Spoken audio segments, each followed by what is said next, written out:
I feel like the responsibility that you carry, that I carry, this is where Joe Rogan generally removes himself from being, I'm just a comedian. This idea of I'm just a comedian. They all do that. But at this moment in history, like history literally can pivot on the Yeah. words of a tattooed, Oh, ripped 50-year-old, comedian. And I think the same is true with you. okay. Well, I'm interested and I care. Speaking of lyrics, there are many here among us who feel that life is but a joke. That's not us. The hour is getting late. That's not us. In the song, the Joker and the thief are on opposite sides of Jesus, having this conversation over Jesus. You and I, we've been through that. That's not our fate.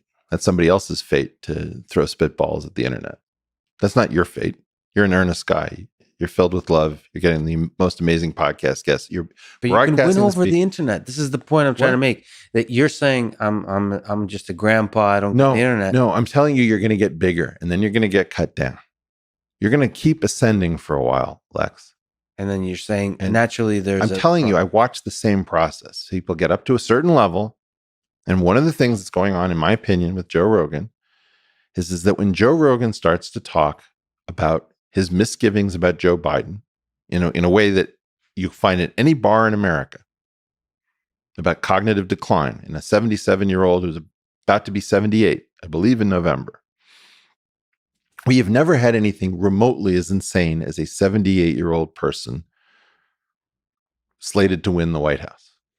And you're saying when that idea is being communicated, is there something is about the disc concept that you talk about? The system naturally some bad thing happens to Joe or one of Joe's close associates.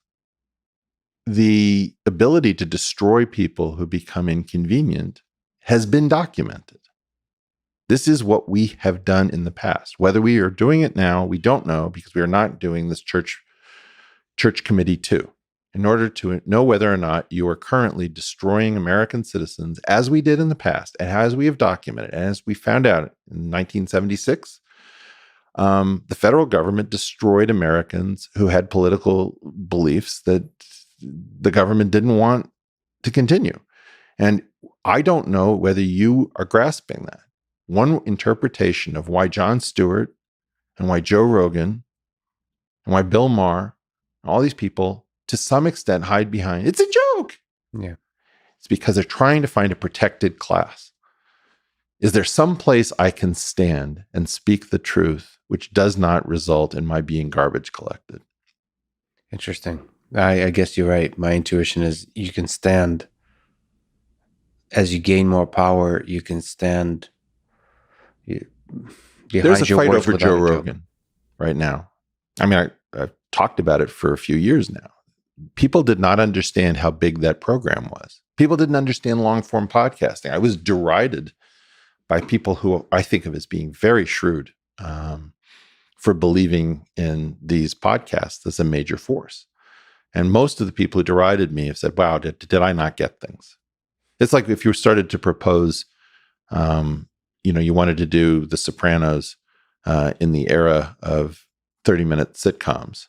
It's like, you don't get it, man. The American people, they're not interested in these long plot storylines. That's your weird thing. Nobody cares, dude. Everybody just wants short, fast, memorable.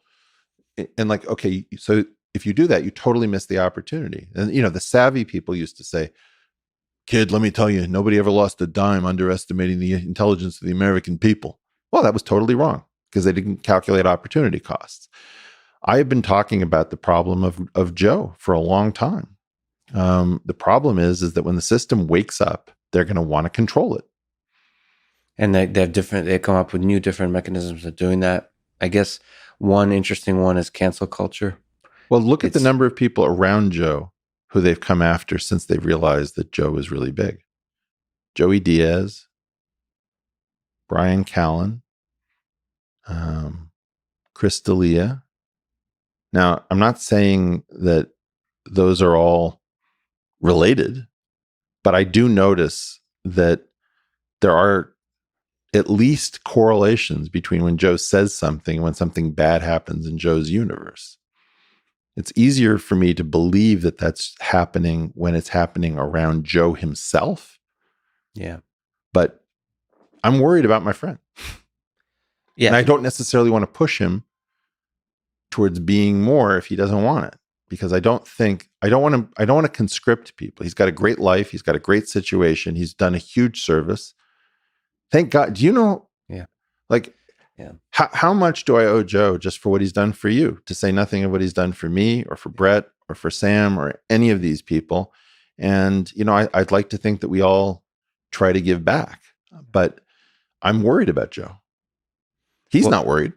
One of the inspiring things about Joe is, he's in this war alone, and the way he fights the war is by just enjoying life. Well, that's his thing. As cooking. Long as he stays close to things that he loves and being, one of the things is he's honest about his drug use. He loves to hunt. So he does a certain amount of like semi-vice signaling up front. And then you just also know him. This is why every time they try to take him down, you use the N-word, It's like, unfortunately, everybody knows who Joe is. And he doesn't act as if he went to a fancy finishing school, right? That's not his energy. The fact that you got some super smart guy who always pretends to be a meathead, just like, it's like, hey, I'm a comedian. It's like all these defenses and disguises. Okay, you got this super smart guy who he's admitted to most of the things that, you can take him down for. And because everybody's been effectively in his den or his basement, think about that studio as his basement. People have hung out with Joe so many hours that you can't tell them something about Joe where they're going to say, wow, I'm going to believe the New York Times and not the hundreds of hours I've spent on the Joe Rogan Experience. But the cool thing is that this is what inspires me, is that the way he's waging war against the system is just by being a good person and talking enough hours in a week where that message like bleeds throughout the words, in the gaps between. And that's so inspiring to me, that the good people can win by just being good. And he's kind and he's tough, and he's no pushover. No. I always worry a little bit when I sit down in that chair. You still get scared that he'll call you on some kind of bullshit that you weren't even aware of? No, the first time I was on the show, the energy wasn't great between us. Yeah. And it was in a sober October situation. Yeah. So I think I hadn't understood that. And maybe our egos got a little bit off. Yeah. I don't know. I was having fun, but maybe it was just two complicated life forms getting to know each other. But the first one was probably, that made me a little nervous for the future. But then, Joe and I have become friends, although sometimes we have miscommunications. Like on Yom Kippur, I texted him and I said, Joe, I want to apologize for ways I've let you down as a friend and haven't been there for you, and appreciate everything you've done for me, all this stuff. Mm-hmm. Like I get this text back, like, what the fuck is your problem? You're great, dude. I don't know what bad place you're in, but cheer up. It's like, Joe, don't you have any Jews in your life to apologize for what they've done? He was just like, dude, have you lost your mind? What the hell's gotten into you? Yeah. What do you think? What do you think about the Spotify thing? What about it? Ask me a question. He's now, as opposed to being just a comedian with a podcast, he now is just a comedian with a podcast who stepped like in the middle of the center of cancel culture, which is like, I know Spotify is in Sweden, but they represent Silicon Valley. They represent the very kind of structures. They contain and represent the kind of structures that threaten to destroy the Elons of the world. And he just like stepped like with his Alex Jones and his Joey Diaz, just strolled right into the middle of it. I think it's awesome. I love it. But do you think he's strong enough to? Well, I don't know. I mean, I don't even know the right way to ask this, but is he strong enough to persevere? It's a bit interesting. It's like when a lion decides, wow, that honey badger looks tasty. I'm going to swallow it whole. See what happens. Because I talked to him offline. He really seems to be willing to give away the 100 million, which gives him so much power. Oh, I don't. It's a powerful thing to be able to say, I don't. Yeah, to the honey badger. He just strolls in, but he's willing to walk away from anything in this. Well, he's going to walk out the other side of the Yeah. the line. I don't think he's going to go out the way he came in. Yeah. Well, you know That's what it the is? best. It's Tommy Lee Jones entering the bug. This is like a giant alien. He just walks into it. He gets swallowed by the bug and he blasts out from the inside. Yeah. I have it as Tommy Lee Jones. Yeah. But That's anyway, Joe Rogan to you. yeah, is that my feeling is that Spotify doesn't understand what they're messing with. I could be wrong, but I'm not. No, you're right. I'm right. Because Joe doesn't need anything, man. I mean, this is the weird thing about it. It's like, I'm sure that he loves all his toys, whatever, blah, blah, blah. He's a rich guy. Yes, he's got FU money. He had FU money a long time ago. And you're not, the other thing about it's a bit weird being friends with a dude like that. It just is. Because like you call him up or he'll call you up and he's like, what's going on in your life? And I'm like, I don't know. Kind of depressed, trying to get some math done. What are you up? Like, oh, dude, I can cheer you up. I just came off of a 29,000 person stadium. It's like, oh, cool. How'd you do that? Oh, I don't know. I just announced it on Instagram a few days ago and it filled up. Just like, oh, damn. Yeah. I mean, that thing so much love in that thing guy. is so powerful. Yeah. So there you go. I mean, you could be that too. The instant Joe takes an interest in politics and saving the world, you might destroy all that. It's going bye-bye. I promise you. I just disagree with you. I mean, because you have to do it. Like you've said this many times before. I'll bet you. Yeah. I'll bet you a bottle of Stoli that you can get. If you get Joe Rogan to get highly politically active and call out the system for all the bullshit that it is in a very pointed and determined fashion, and he doesn't get destroyed, I'll give you the vodka. The vodka? Yeah. That sounds like a pretty damn good deal. So, but you've said this. I mean, living heroes, my friend. No living heroes. No living heroes. It's just difficult. You just have to be good at it.